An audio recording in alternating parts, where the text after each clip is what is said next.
Deixa eu lhe falar uma coisa, que eu sei que você já sabe, mas é importante repetir. Seja por meio do livro físico ou de uma versão digital da Bíblia, deixe o texto aberto. Porque a intenção é que juntos aqui nós possamos entender a lógica por trás do que está sendo escrito. E muitas vezes, se eu for explicando e você não tiver o texto, você vai, às vezes, devagar, ir longe. O nosso intuito aqui é que nós possamos fazer uma exegese do texto. O que é uma exegese do texto? É o entendimento do texto em seu contexto imediato. Tá bom? Hoje nós começaremos aqui o capítulo 9, um capítulo extremamente desafiador. Ele não é um capítulo difícil de ser entendido, mas ele é um capítulo difícil de ser engolido. Nesse capítulo nós vamos ver várias questões relacionadas a dificuldades que os evangélicos mesmos têm a respeito a vários temas, tá? Então aqui nós vamos fazer a leitura dos versos de 1 a 5 e mantenha sua Bíblia aberta depois disso. O texto diz o seguinte: digo a verdade em Cristo, não minto. E a minha consciência confirma isso por meio do Espírito Santo. Sinto grande tristeza e tenho incessante dor no coração, porque eu mesmo desejaria ser amaldiçoado, separado de Cristo, por amor dos meus irmãos, meus compatriotas segundo a carne. São israelitas. A eles pertence a adoção, assim como a glória, as alianças, a promulgação da lei, o culto e as promessas. Deles são os patriarcas, e também deles descende o Cristo, segundo a carne, o qual é sobre todos Deus bendito para sempre. Amém. Vamos ter mais uma palavra de oração? Feche seus olhos. Pai, mais uma vez a tua palavra está aberta diante de nós, e precisamos da tua ajuda, tanto para compreender, quanto para nos submeter a ela. Ajuda-nos para que, conforme formos aprendendo aquilo que estava na pena do apóstolo Paulo, ao sermos confrontados com realidades na nossa vida, possamos nos humilhar e possamos ser transformados por meio da tua palavra. Amém. Então, queridos, aí, como eu disse, o comecinho do capítulo 9, existe algo nas cartas que é muito comum. Então você deve saber que a Bíblia é dividida em vários gêneros literários, né? Aqui nós temos, a grande maioria do apóstolo Paulo, cartas. E as cartas, elas tinham uma característica que era comum a todas as cartas: teoria e prática. Então, nas cartas é normal você ver instruções a respeito do assunto e depois vamos para a prática. Ou seja, aprenda sobre algo e não apenas mantenha na mente, agora coloque em prática. Isso é normal, e isso é normal para as cartas do apóstolo Paulo. Porém, aqui em Romanos, nós vamos ver algo um pouco diferente. Paulo vai fazer isso também, mas ele deu agora uma pausa dos capítulos 9 a 11 e vai fazer essa parte prática a partir do capítulo 12. Dos capítulos 9 a 11, que nós vamos trabalhar aqui, estava olhando aí, está na pregação de número 40, de 9 a 11, só o Senhor sabe qual será, né? Embora aqui no capítulo 9 eu acho que vai dar umas 5 pregações. Então, se for nessa média, daria umas 15. Paulo vai falar agora, a partir do capítulo 9, a respeito da nação de Israel, a nação eleita por Deus, para tratar de possíveis perguntas e possíveis equívocos que estavam acontecendo na igreja de Roma. A carta aos Romanos foi escrita para a igreja que estava em Roma. E essa igreja, ela tinha uma composição de um misto de israelitas, judeus e gentios. A palavra gentios é a ideia de pessoas que não eram judeus. Então existia um misto. E Paulo vai tratar dos equívocos aqui, no capítulo 9 e 10, possivelmente de alguns israelitas. Não só na igreja de Roma, mas talvez nas regiões ali, nas outras igrejas. Quais eram esses temas? Será que Deus abandonou o povo de Israel? Será que Deus falhou nas promessas que ele fez a Israel? Por quê? Se tantos judeus que são um povo eleito estão se perdendo sem Cristo, então parece que aquilo que Deus prometeu para Israel falhou. É um raciocínio até lógico, não é verdade? Será que Deus disse que Israel era uma nação eleita e agora acabou isso? Então, no capítulo 11 dessa sessão, Paulo vai trabalhar, até o capítulo 11, Paulo vai trabalhar sobre isso, 9 e 10. E no capítulo 11, ele vai direcionar um pouco mais para os gentios. Por quê? Porque parece que existia entre os gentios, os não-judeus, uma desvalorização excessiva de Israel. O que nós poderíamos chamar de um orgulho espiritual. Deus abandonou Israel, agora é tudo com nós. Não é bem assim a história. E é assim que Paulo vai explicar no capítulo 11. Nesse capítulo 9, nós vamos ver uma forte ênfase na soberania de Deus. Todo esse trecho aqui do capítulo 9, Paulo vai tratar de temas difíceis, de notícias difíceis de serem lidadas, como a atual situação dos seus compatriotas. Compatriotas segundo a carne. A ideia do quê? São da mesma nacionalidade que eu, Paulo falando. E é importante lembrar que todos nós, em algum momento, temos que lidar com situações desconfortáveis, não é verdade? Todos nós, em algum momento, temos que dar notícias difíceis, não é verdade?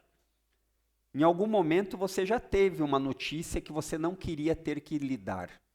Se você não teve ainda, graças a Deus por isso, mas ela está no caminho, ela está na fila, ela vai vir. Então, esses princípios aqui que nós veremos, embora eles possam ser adotados aqui para lidar com qualquer notícia difícil, são passos que o apóstolo Paulo nos dá. Certamente a notícia mais difícil que eu e você temos que lidar é falar para as pessoas da sua situação atual, de que elas são inimigas de Deus, de que elas estão perdidas, de que elas estão caminhando num caminho chamado caminho de trevas. E esse caminho tem como chegada o inferno. Isso é difícil de falar, não é verdade? E embora, mesmo que ao falar esse caminho difícil que nós queremos, nosso objetivo seja sempre falar, olha, mas existe esperança. Existe uma maneira que o fim desse túnel não seja escuro e sombrio. Existe uma maneira que exista uma luz no fim desse túnel.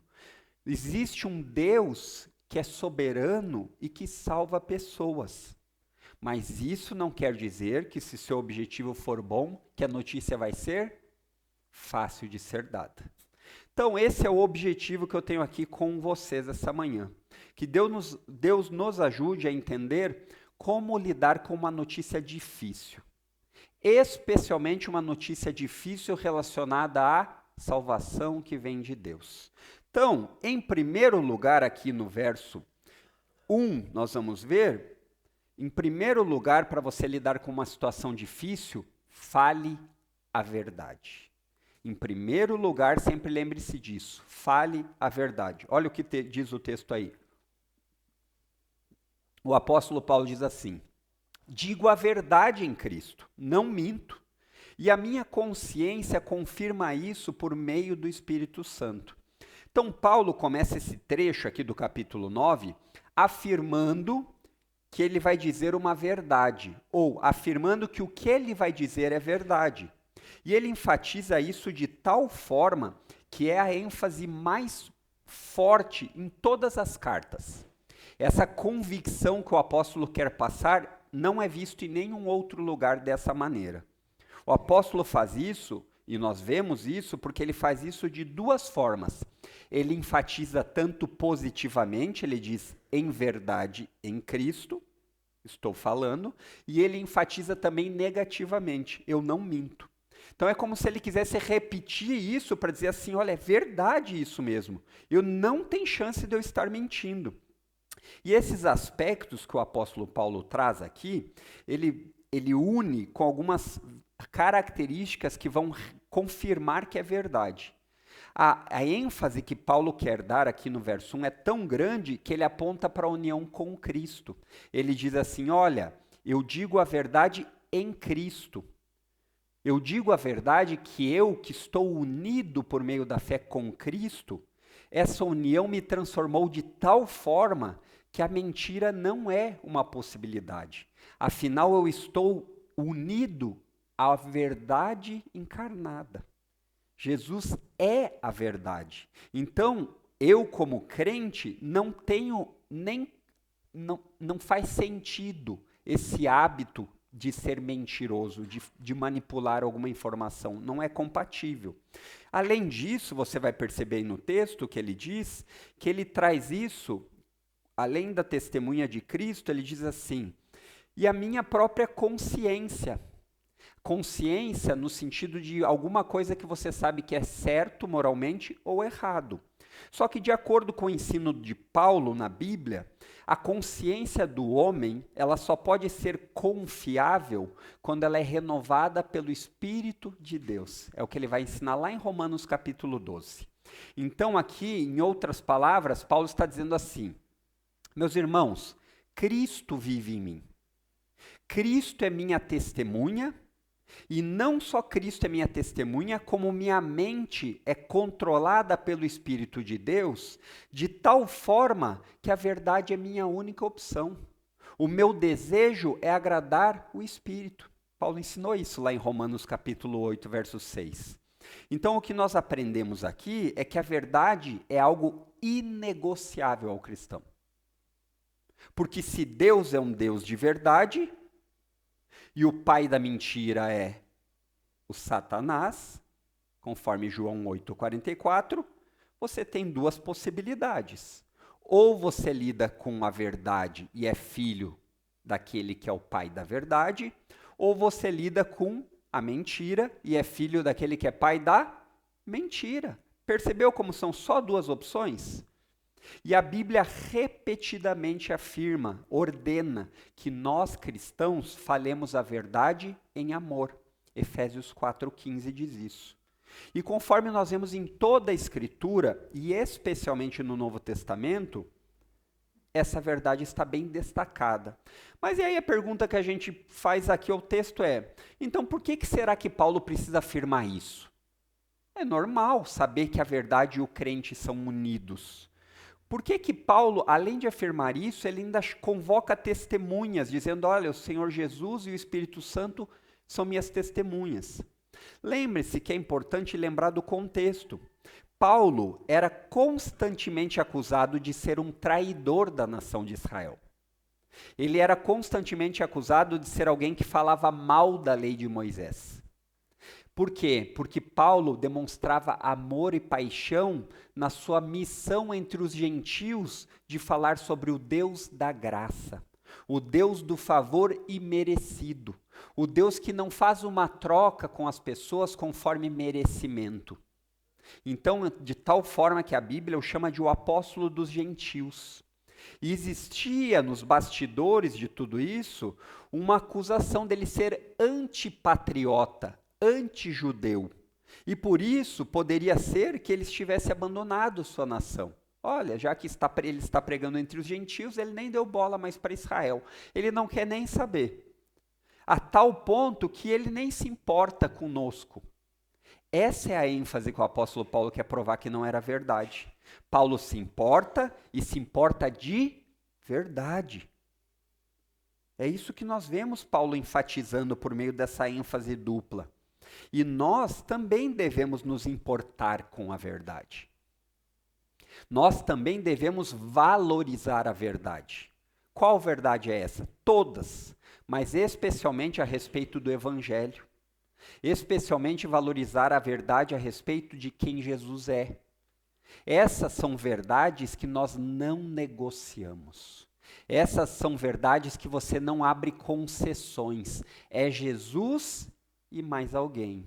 É Jesus e uma boa açãozinha. É Jesus e uma procissão no dia 12. Não.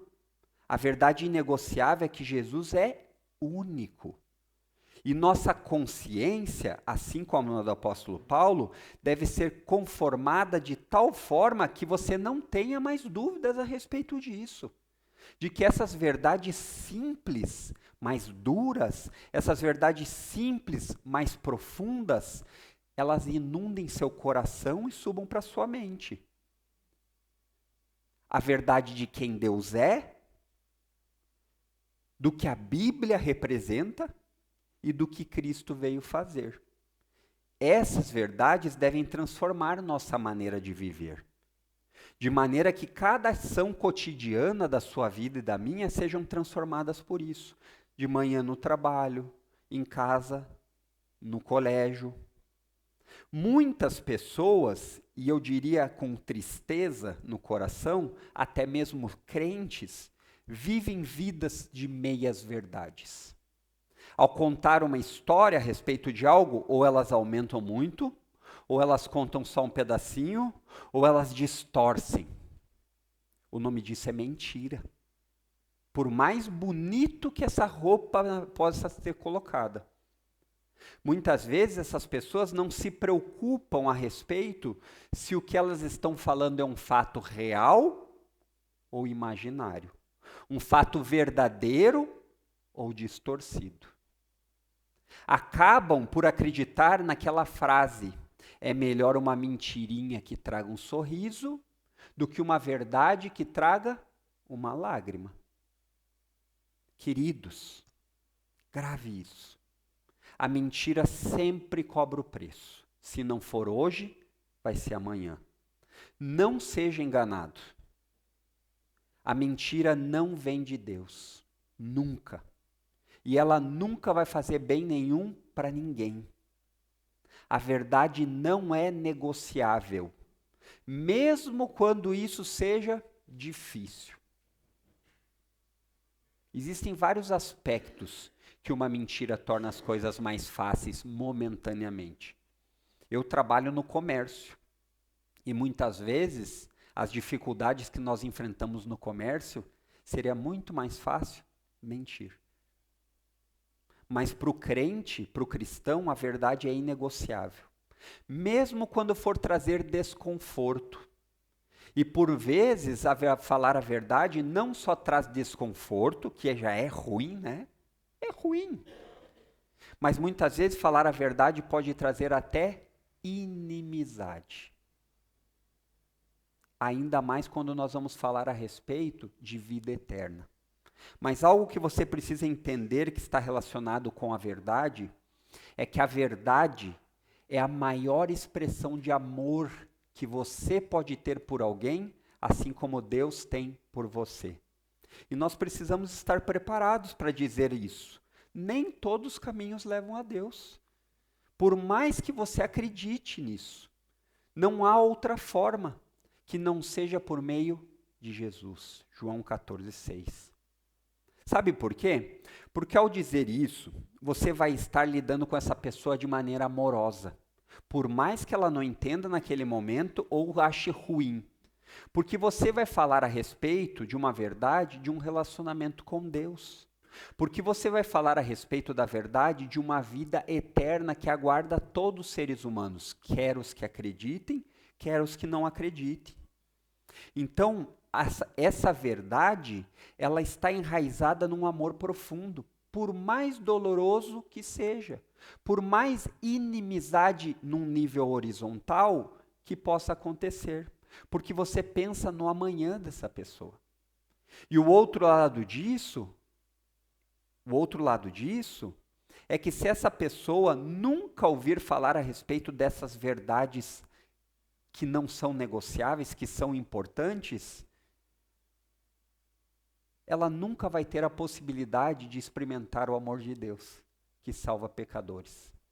Ela nunca vai ter a possibilidade de entender que ela está perdida. Isso é o que o amor faz. O amor não bajula, o amor corrige. O amor não espera que sempre seja bem aceito, mas ele espera que o bem para aquela pessoa seja sempre o objetivo. Então você deve lembrar outra coisa aqui desse ponto, a verdade não diz respeito só ao que os outros estão vendo. Porque segundo o apóstolo Paulo fala, Cristo era a sua testemunha. E Cristo sempre está vendo tudo. Ele é onipresente. Ainda mais se você disser que está unido como cristão a Cristo. Ele sempre está vendo o que você fala ou o que você faz. Leve isso em consideração. Aqueles que estão unidos em Cristo não têm como ter duas famílias. Valorize a verdade. Muitas pessoas nesse mundo, a maioria, continuam escravas da mentira. Sabe de que forma elas continuam escravas da mentira? Sobre si mesmas. Acreditando no que é mais conveniente. Acreditando naquelas frases de autoajuda, aquela autoestima dizendo: o poder está em você, basta você procurar. Daí a pessoa passa a vida inteira procurando porque ela nunca vai achar, porque não está nela. Ou então na mentira sobre o mundo. Olha, esse mundo é tudo que existe, viva como se ele fosse o final. Isso é uma mentira. Ou então na mentira mais perigosa de todas e a mais antiga de todas, sobre quem Deus é. Isso começou lá no jardim, quando Satanás enganou Eva e Adão. Deus não é bem assim como dizem. Não se preocupe que existem muitos caminhos. Não é só esse exclusivo, único, porque afinal o caminho de amor é tudo que aquilo que você acha bom. Não é assim? E não parece bonito? Você diz, uau! Às vezes cai até lágrimas, né, quando você escuta. Faça o que você está com vontade, porque o que importa é que o seu coraçãozinho está aquecido. Perigoso isso. Por que é perigoso isso? Porque a verdade que o apóstolo Paulo está nos ensinando aqui diz respeito a uma pessoa. E conhecer essa pessoa muda tudo. O apóstolo João disse: conhecereis a verdade, Jesus Cristo, e essa verdade vos libertará. Então, em primeiro lugar, para lidar com uma notícia difícil, é falar a verdade. Em segundo lugar, aí, nós vamos ver nos versos 2 e 3, se importe verdadeiramente. Se importe de tal forma a demonstrar compaixão por uma situação difícil. Ele diz assim no verso 2: sinto grande tristeza e tenho incessante dor no coração, porque eu mesmo desejaria ser amaldiçoado, separado de Cristo, por amor de meus irmãos, meus compatriotas segundo a carne. Note que o apóstolo Paulo continua enfatizando aquilo que ele falou no começo. É verdade isso. E essa verdade é tão forte que a dor que eu tenho é enorme. Você vê que Paulo faz isso de novo por meio de uma dupla repetição. Olha o que ele diz: grande tristeza e incessante dor no coração. Você já passou por isso? Tem situações que nós temos isso. Situações em que a tristeza vem externa e internamente. Parece ser esse o caso aqui que Paulo quer dizer. Olha, essa dor que eu sinto, ela tanto me angustia o coração, quanto externamente é física. O estado dos meus compatriotas, de como eles estão perdidos, é triste para mim. Eu não vejo isso com alegria. Paulo parece aqui, de tal forma, enfatizar isso, que a grande maioria dos comentaristas fala que esse lamento de Paulo é o mesmo lamento, ou o mesmo estilo de lamento dos profetas do Antigo Testamento. Se você não conhece a história de Israel, por várias vezes Israel, por conta da sua incredulidade, do abandono ao Deus único, ele foi levado cativo, ele foi aprisionado, ele foi muitas vezes maltratado. E aí você diria assim: ele mereceu? Mereceu, porque ele desobedeceu, mas isso não quer dizer que o profeta naquela época dizia assim: bem feito, Israel, teve o que mereceu. Não, o profeta Jeremias, ele disse assim no capítulo 4, e verso 19, meu coração, estou me contorcendo de dor, meu coração bate tão forte dentro de mim que eu não consigo me aquietar. Sabe o que é isso que ele está falando? Ansiedade. Você já passou por isso. de momentos em que você não sabe como lidar de tanto que você está sentindo. Esse lamento aqui do apóstolo Paulo é tão intenso que olha o que ele vai declarar no verso 3.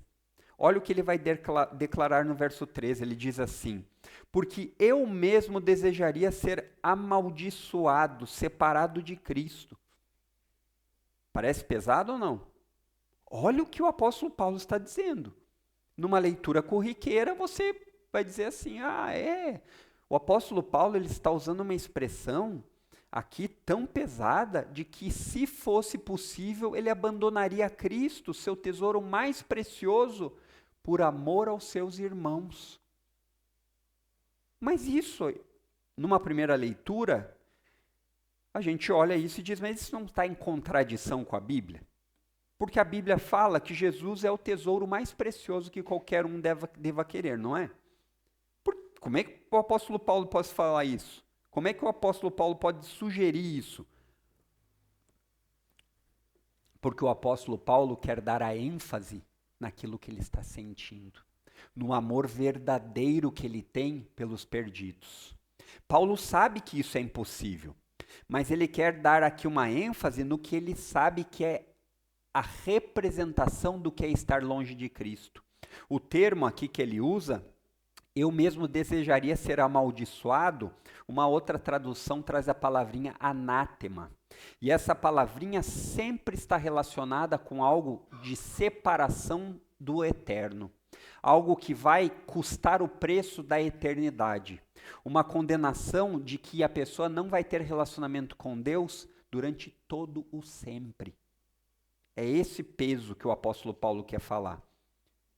Que eles não estavam percebendo que o estado deles em relação a Cristo estava mantendo eles longe com essa mentira. Longe com a ideia de que eles podiam ser salvos por quem eles eram. Nós somos judeus, filhos de Abraão. Você vê Jesus confrontando os religiosos, né? Nós lemos em Lucas hoje eles falando assim, pare de gritar que você é o Cristo, pare de gritar. Porque a ideia deles é, olha, isso é blasfêmia falar que Jesus é Cristo.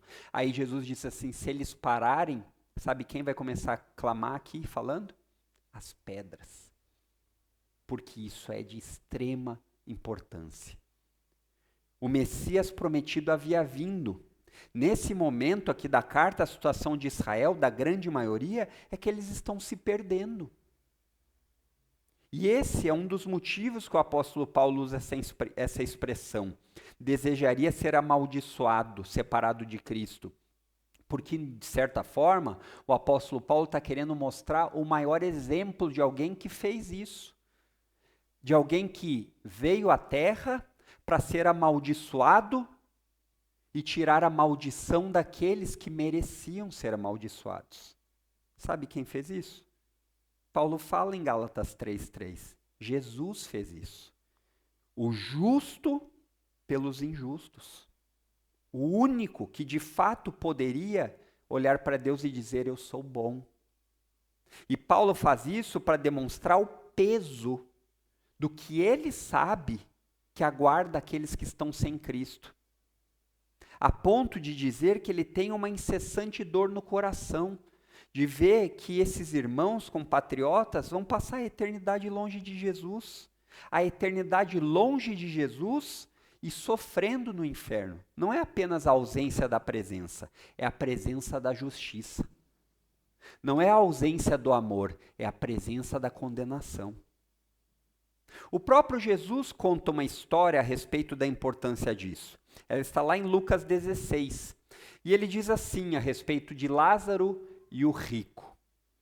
Essa história, ele diz, e eu vou resumir aqui, depois você pode olhar, Lucas 16, de 19 a 31, que existiam dois homens, o Lázaro, pobre, e um rico. E os dois morreram. O rico foi para o inferno e Lázaro foi para o céu.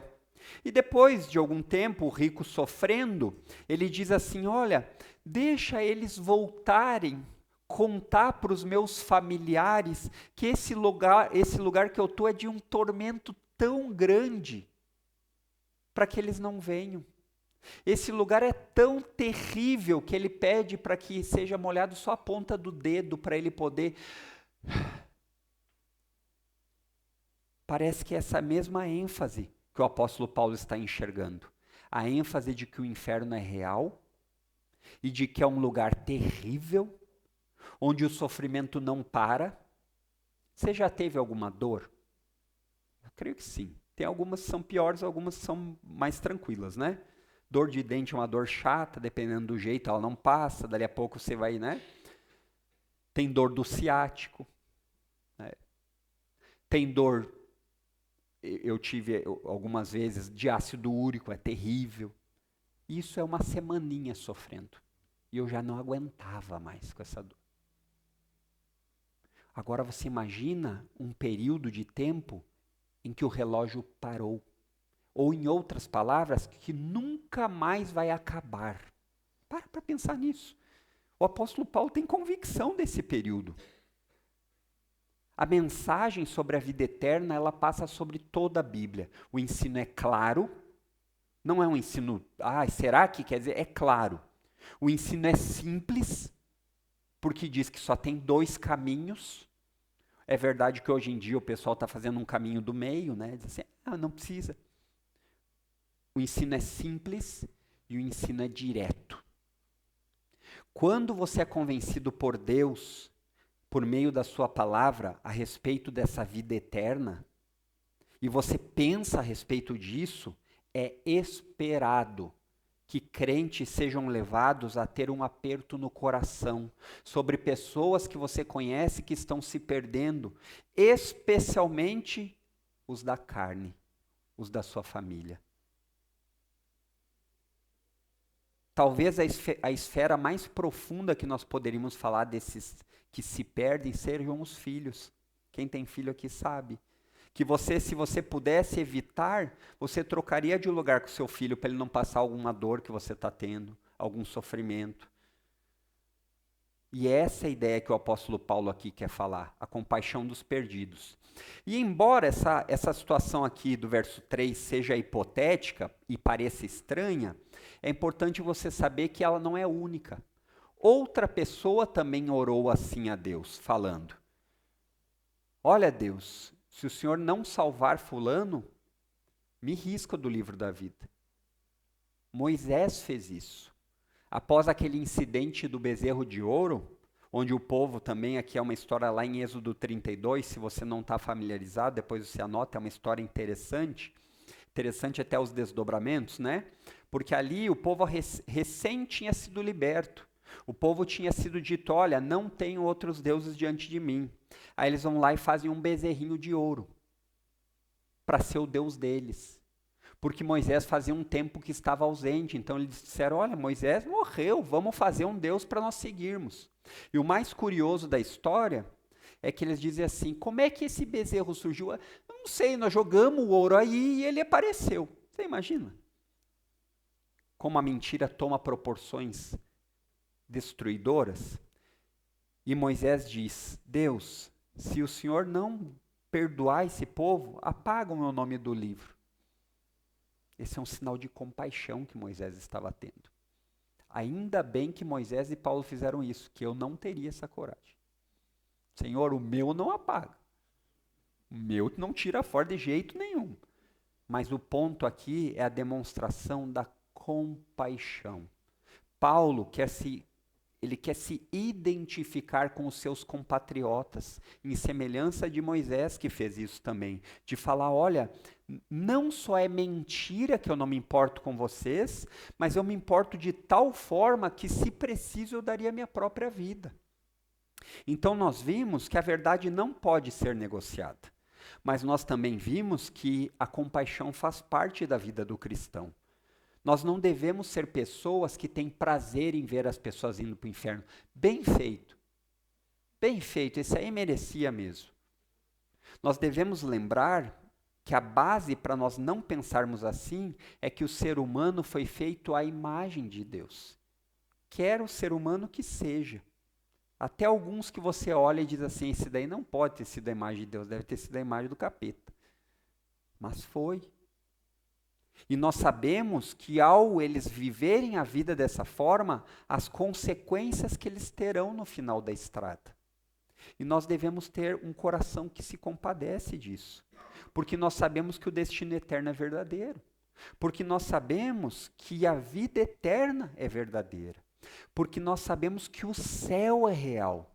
Porque nós temos certeza que o inferno também é real. E ao ver esse mundo caminhando a passos largos para o inferno e para a perdição, nós não pulamos de alegria. Nós nos entristecemos, temos compaixão. É verdade que a compaixão nunca substitui a verdade. Não existe conflito nisso. Você deve lembrar que você deve ser como um bombeiro experiente. Um bombeiro experiente, quando ele vê o fogo, ele olha aquele fogo e ele diz, eu vou ir lá atacar o fogo. Mas ele não entra no fogo demais a ponto que ele sabe que ele também se perderá. É assim que a atitude do cristão deve ser. Nós não precisamos ir em locais onde nós não deveríamos. Então eu, na minha juventude, se é que eu posso dizer isso, eu pensava que era uma boa evangelizar em boate. Queria enganar quem? Não era uma desculpa para estar lá? Ah, mas Jesus andou entre... Cada caso é um caso. Em primeiro lugar, cuidado. Você não é Jesus. Em segundo lugar, cuidado. O seu coração é enganoso, o de Jesus não era. Saber que as pessoas estão perdidas deve gerar uma compaixão em você e em mim de tal forma que você sempre que puder tenha o desejo de evangelizar.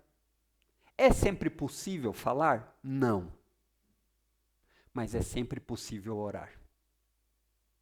Aquelas situações onde você não pode falar audivelmente, a sua oração pode ser escutada por Deus. E a postura aqui do apóstolo Paulo diz respeito a um amor de sacrifício, uma compaixão sincera, porque nós não nos alegramos com o mal e nem concordamos com a injustiça. Nós nos entristecemos com isso. Mas nós fazemos isso com compaixão. E a compaixão é algo tão importante que a Bíblia, Deus, nos manda ter pelos perdidos. Mas é importante lembrar que nós devemos ter ainda mais compaixão pelos da família da fé, conforme Gálatas 6,10 diz. Muitas vezes, quando nós precisamos escolher entre duas pessoas, nós deveríamos sempre escolher os da família da fé. Isso é pesado, isso é difícil. Ajuda mútua, valorização. Isso faz parte das recomendações que o apóstolo Paulo vai nos dar lá em Romanos 12. Se alegrem com os que se alegram e chorem com os que choram. Sabe qual é o medo que eu tenho, e eu tenho visto em meio muitas vezes à igreja evangélica? Que a compaixão na tristeza, ela não é tão difícil. Você se compadecer de pessoas quando elas estão sofrendo, não é verdade? É natural, né? Até os ímpios, eles se compadecem disso. Mas muitas vezes os crentes, eles não demonstram essa mesma compaixão com o sucesso dos outros crentes. Com a tristeza, nós somos rápidos em chorar junto. Mas tantas vezes nós temos dificuldade de nos alegrar com os nossos irmãos. Já parou para pensar nisso? Parece que muitas vezes, mesmo que inconsciente, nós desejamos mais que os nossos irmãos fiquem mal para que nós possamos abraçar e demonstrar compaixão, do que fiquem bem para você dizer assim, que legal isso. Cuidado com isso. Se compadeça na tristeza, mas se alegre com a alegria dos seus irmãos. O que nos leva ao terceiro ponto aqui do verso 4. Em primeiro lugar, para lidar com uma situação difícil, fale a verdade. Em segundo lugar, demonstre compaixão. Em terceiro lugar, lembre-se que o relacionamento com Deus não é baseado em méritos. O relacionamento com Deus não é baseado em fama. O relacionamento com Deus não é baseado em tradição familiar. Não são 3 pontos, é um só, tá? Terceiro lugar, o relacionamento com Deus não é baseado em méritos. Olha o que o apóstolo Paulo diz no verso 4. São israelitas. A eles pertence a adoção, assim como a glória, as alianças, a promulgação da lei, o culto e as promessas. Deles, verso 5, são os patriarcas e também deles descende o Cristo segundo a carne. Paulo agora vai enumerar diversos privilégios divinos dados a seus parentes segundo a carne. Israel não é alguém sem nenhum valor. Ele ganhou vários privilégios. E parece que ao enfatizar isso, Paulo demonstra por que o seu amor fica ainda mais apreensivo. Porque eles não eram um povo qualquer, um povo de ímpios, que não teve relacionamento com Deus, que Deus abandonou e deixou na escuridão. Não. Eu penso que a versão que nós poderíamos associar aqui seria o equivalente nós associarmos da seguinte forma. Como pais, você associar todos os episódios da vida do seu filho. Primeiro, vem ele engatinhando, ou ele nascendo, né? Nascendo. Aí você dá um nomezinho para ele. Ele já criou uma identidade com você. Ele nasceu e ele ganhou um nome. Depois, você vê ele dando os primeiros passinhos. Que momento, meu filho. Depois ele começa a falar, né? Errado. Você olha, vou corrigir isso. Depois disso, você começa a protegê-lo, ou durante todo esse processo, mas você protege ele. Não coloque o dedo na tomada, meu filho, não faça isso. Filho, você sabe que eu vou lhe ensinar porque eu lhe amo. E aí ele chega à vida adulta. E ele abandona tudo aquilo que você com tanto afinco, amor, cuidado, explicou a ele. E aí você vê não só isso, mas ele tomando decisões estúpidas, tolas, que vão custar tudo aquilo que você ensinou. Tudo aquilo que o pai e a mãe fizeram com tanto amor. É assim que Paulo está se sentindo. Olha o que Deus fez por vocês. E vocês não entenderam nada. A ponto de Paulo citar aqui 9 privilégios. 9 privilégios, ele diz ali. Primeiro, ele escolheu Israel. Uma nação, dentre todas as nações. Era porque Israel era grande, poderoso. Não, porque a escolha de Deus era de escolher os menores, os que nada são. Depois diz ali que ele os adotou como filhos. Vocês não fazem parte da minha família, mas eu vou colocá-los na minha família, e por fazerem parte da minha família, vocês vão ser protegidos, porque é assim que um pai faz. Depois, ele diz ali, a respeito dos privilégios, que eles presenciaram a glória. Foi só Israel que foi liberto do Egito. Foi só Israel que viu por 40 anos do deserto Deus demonstrando a sua glória. E aqui é muito provável que Paulo tenha em mente a nuvem de glória, a Shekinah de Deus, que era aquela nuvem que servia como proteção e guia. Novamente, se você não está muito familiarizado, é legal você voltar lá em Êxodo e olhar toda essa descrição. Então, essa nuvem de glória, ela era a presença de Deus no tabernáculo. Quando a nuvem estava assentada no tabernáculo, Deus estava ali. No deserto, ela funcionava tanto de proteção contra o sol escaldante, como de coluna de fogo contra os bichos e as bestas que poderiam devorá-los. Depois ele continua dizendo a respeito das alianças. Foi com Israel que Deus fez uma aliança, um acordo. E não só fez isso, como deu uma lei em forma de mandamentos. Vivam dessa forma. Se vocês viverem assim, vocês se darão bem. Se vocês desobedecerem, prejuízo a vocês.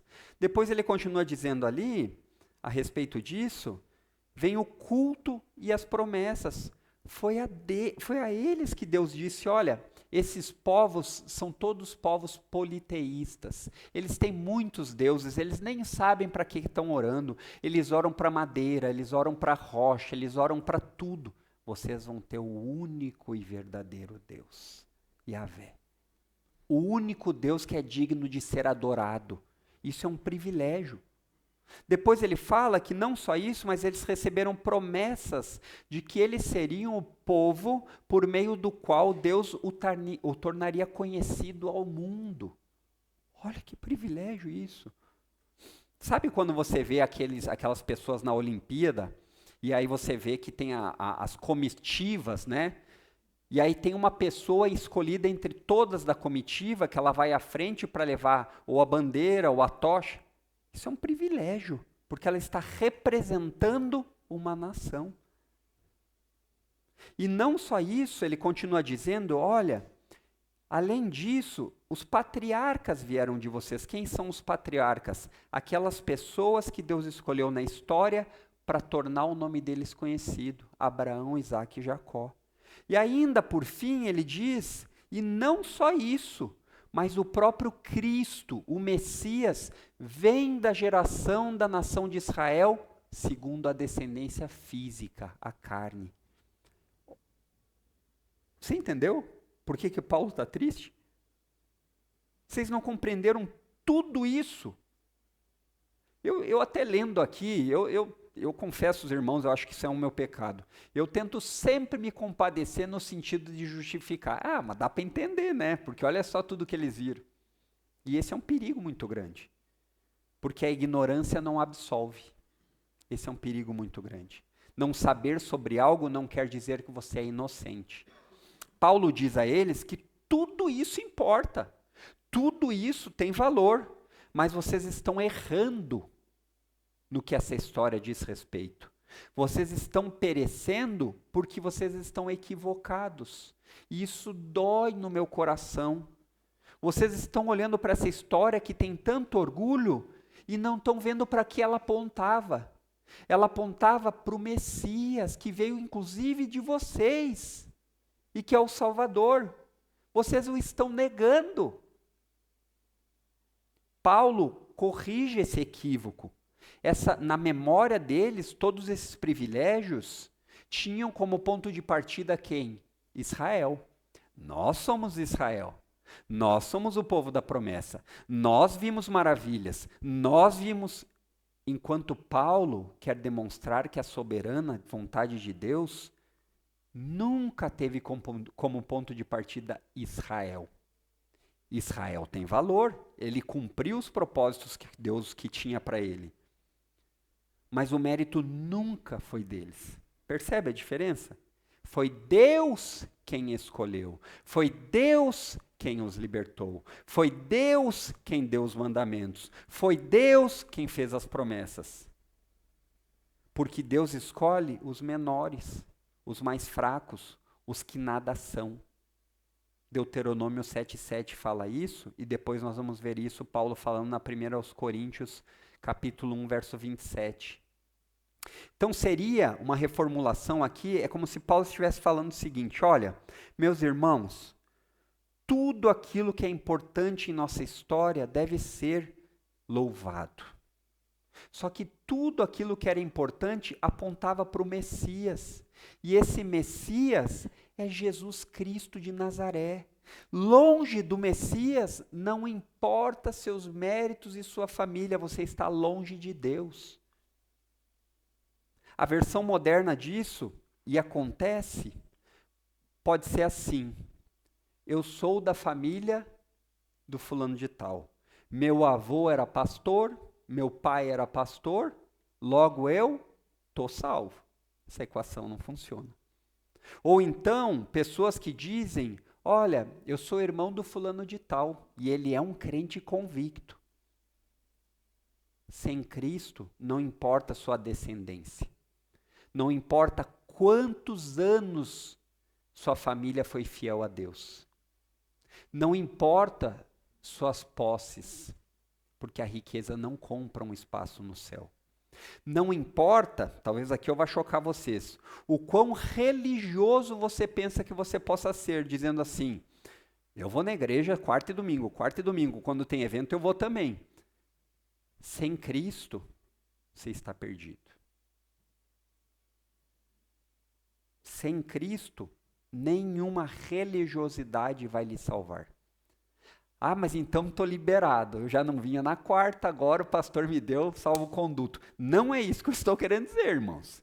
O que eu estou querendo dizer é que uma vida piedosa, ela é um fruto do entendimento de quem Deus é. Não é o contrário. Você não faz as coisas para Deus lhe aceitar. Você faz as coisas porque Deus lhe escolheu. Isso dói o coração. Isso de fato traz tristeza. Sem Cristo, sem salvação. Sem Cristo, não adianta que você seja o maior religioso da terra. Sem Cristo, não importa o quanto você tenha doado de dinheiro para caridades e ações de beneficiar o mundo aí fora. Sem Cristo, não há salvação. Deixa eu tornar isso ainda mais fácil. Tem um livro que está entre os meus preferidos e eu lhe aconselho muito, como diria o pastor Jonas Madureira, não passar esse lado da eternidade sem o ler. É o livro chamado O Peregrino. É um livro que é best-seller. Foi escrito por John Bunyan. E ele conta a narrativa, como o nome já diz, o peregrino, de uma pessoa que recebe o chamado para ir para a cidade celestial. E aí ele narra a caminhada do personagem. E o nome do personagem, nada poderia ser diferente, é Cristão. E ao longo desse caminho, o cristão se depara com várias coisas. Ele passa pela cidade da vaidade, ele encontra o preguiça, segundo o mundo, e por aí vai. Mas no final, ele chega ao tão esperado destino. E ele chega a esse destino e apresenta um bilhete, que é o bilhete da entrada. E esse bilhete, ele representa, ou ele simboliza a salvação e a entrada no céu. Mas junto com ele vem outra pessoa que chega até lá também. E essa pessoa é chamada de ignorância. E aí no final disso, enquanto o cristão entra, porque ele colheu o bilhete no local chamado Porta Estreita, e aí ele chega lá, dá o bilhete e entra. E ignorância, que consegue chegar lá também, porque antes de chegar nesse local, tinha um rio sem ponte que tinha que atravessar. E o ignorância deu um jeito. Ele atravessou o rio, deu um jeitinho brasileiro, mais fácil, passou. Mas aí na hora de entrar na cidade celestial, ele não tem o bilhete. E aí ele não entra. Porque ao entender na cabeça de ignorância, ele era justo por suas próprias obras. Ele era merecedor de entrar por tudo aquilo que ele havia feito. O bilhete, ele representa a justificação pela fé, e pela fé somente. Que a base da salvação não é as obras do ignorância, mas é as obras de Jesus. Aqueles que dependem de sua própria justiça, como ignorância, não têm o bilhete e, portanto, não entrarão na cidade celestial. Grave essa frase. O Filho de Deus se fez homem para que o homem pudesse se tornar filho de Deus. Não há outra forma. E talvez, para a tristeza do meu coração, seja o engano que você tem aqui essa manhã. Assim como os compatriotas judeus de Paulo, que achavam que os pontos positivos deles com Deus atribuiriam um lugar de honra. Nunca fiz mal. Eu não sou tão alcoólatra como meu vizinho é. Eu não roubo, eu não mato. Meu irmão é pastor. Meu irmão, eu sou filho do pastor. Talvez seja o caso de alguém que você conhece. Talvez seja o caso de alguém que você vai falar depois de hoje. Ou talvez seja alguém da sua própria família. Mas entenda uma coisa. E ajude-os a entender. Sem Jesus, sem Deus. Ele, e somente Ele, é o caminho, a verdade e a verdadeira vida. O que nos leva aqui ao quarto e último ponto. Verso 5, parte B. A narrativa aqui, o apóstolo Paulo está falando a respeito deles, né? E ele disse: deles são os patriarcas, quem? Israel. E também deles descende o Cristo segundo a carne. Isso foi o que o apóstolo falou. Agora ele diz assim: o qual é sobre todos, Deus bendito para sempre. Amém. Como lidar com uma notícia difícil? Fale a verdade. Tenha compaixão. Ensine e lembre que o relacionamento com Deus não são baseado em méritos. E em quarto lugar, lembre que Deus nunca perde o controle. Mesmo quando eu e você não temos as respostas. Parece que os judeus precisavam lidar com coisas das quais nós entendemos bem, não é? Você está junto comigo nessa? Por que que as coisas acontecem muitas vezes assim? Por que eu estou passando por isso? Como eu lido com essas circunstâncias? Irmãos, nós estamos passando... Não sou tão velho, né? Mas que eu me lembre do meu tempo ativo é trabalhando para poder comer, porque quando a gente não trabalha para poder comer, tudo é fácil, né? Pai e mãe estão dando, é fácil. De um momento tão difícil no nosso país, onde a economia vai de mal a pior, onde não existe uma perspectiva de que o país vai melhorar. Diariamente nós vemos escândalos sendo acobertados. E eu olho para tudo isso e digo: Senhor, ficou difícil. Já estava difícil, agora está quase impossível. A água já estava no pescoço, agora eu já estou de snorkel. Mas depois disso eu não sei se eu vou ter o aparelho de mergulho. Então parece que os israelitas estavam passando por uma situação dessa em outro aspecto. Só que como nós lidamos com as dúvidas? Como nós lidamos com aquilo que nós não entendemos? Como nós lidamos com aquilo que nós não temos respostas? Porque você não tem respostas para muitas coisas. O final do verso 5 aqui, a introdução que Paulo faz para responder tantas perguntas, diz respeito a um atributo de Deus que muitas vezes passa despercebido. Ele é Deus. Governa sobre todas as coisas. E digno de louvor. Essa é uma parafrase do que ele diz. O qual é sobre todos, Deus bendito para sempre. Amém.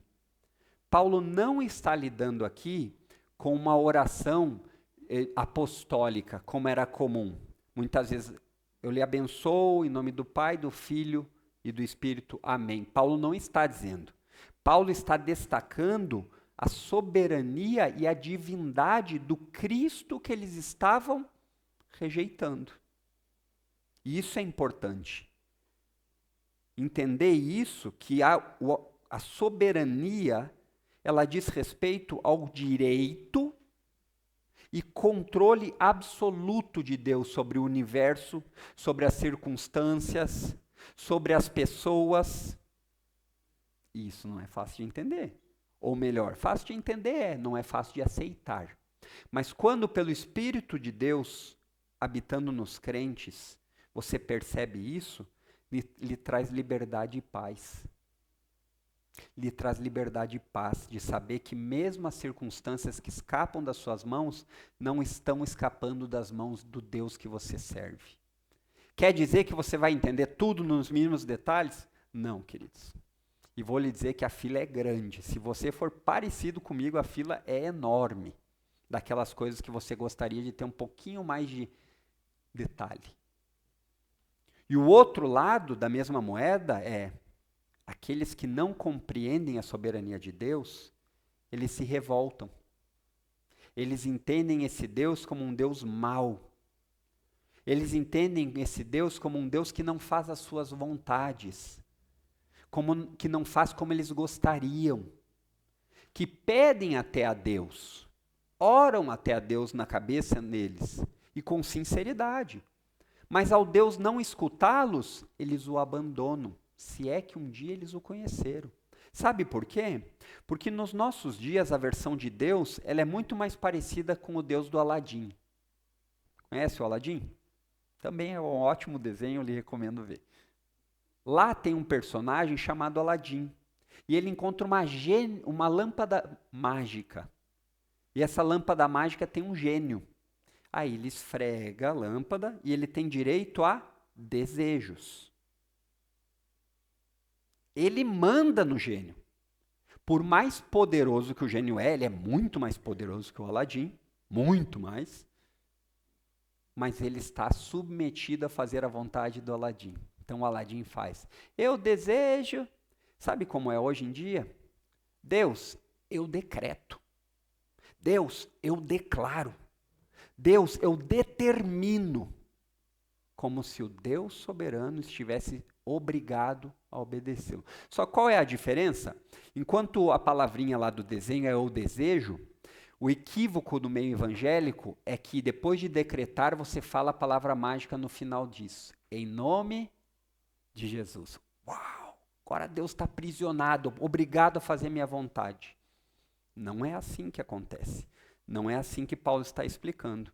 Mas existe ainda outra versão que as pessoas têm quando vão lidar com circunstâncias difíceis da vida. Seja a sua própria vida ou do mundo ao redor, né?